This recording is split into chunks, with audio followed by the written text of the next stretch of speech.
বাংলাদেশের বিরুদ্ধে, ইসলামপন্থীদের বিরুদ্ধে কোন ষড়যন্ত্র, কোন ঘোষণা আসলে দাঁত ভেঙে জবাব দেওয়া হবে। আমাদের এক বিন্দু রক্ত থাকা পর্যন্ত বাংলাদেশে কোন পক্ষ থেকে কোন পেশিবাদকে আমরা মেনে নেব না। আসসালামু আলাইকুম ওয়া রাহমাতুল্লাহ। সংগ্রামী উপস্থিতি, আজকে মুক্তির দিন, আজকে বাংলাদেশের আলোর দিন। সম্মানিত উপস্থিতি, আমরা 2006 সালে এই পল্টন মোড়ে আমি ফ্যাসিস্টের লগি বইটার মাধ্যমে যেই পেশিবাদের উত্থান হয়েছিল 2024 সালের 5 আগস্ট, সেই পেশিবাদকে কবর দিয়েছি।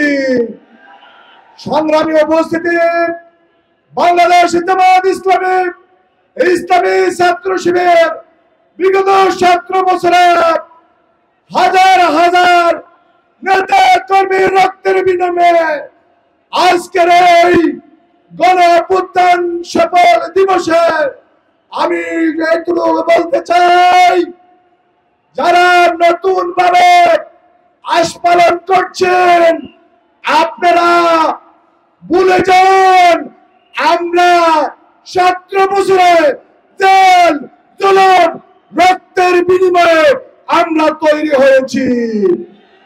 আমাদের এক বিন্দু রক্ত থাকা পর্যন্ত বাংলাদেশে কোন পক্ষ থেকে কোন পেশিবাদকে আমরা মেনে নেব না।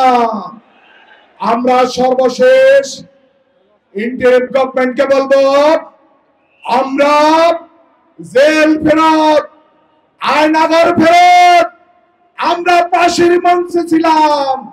আপনারা আজকে যেই জুলাই সনদ ঘোষণা দিবেন, সেই জুলাই সনদে শহীদদের আকাঙ্ক্ষা এবং মানুষের বিশ্বাস, 18 কোটি মানুষের বিশ্বাসের পক্ষে আপনারা থাকবেন, বাংলাদেশের পক্ষে থাকবেন। আপনারা আমাদের সমর্থন পাবেন। বাংলাদেশের বিরুদ্ধে, ইসলামপন্থীদের বিরুদ্ধে কোন ষড়যন্ত্র, কোন ঘোষণা আসলে দাঁত ভেঙে জবাব দেওয়া হবে। সংগ্রামী সমাবেশ, আপনাদের আগামী দিনে আন্দোলন সংগ্রামে ঐক্যবদ্ধ ভূমিকা পালন করার উদাত্ত আহ্বান জানিয়ে শেষ করছি। আল্লাহ হাফেজ। বাংলাদেশ জিন্দাবাদ।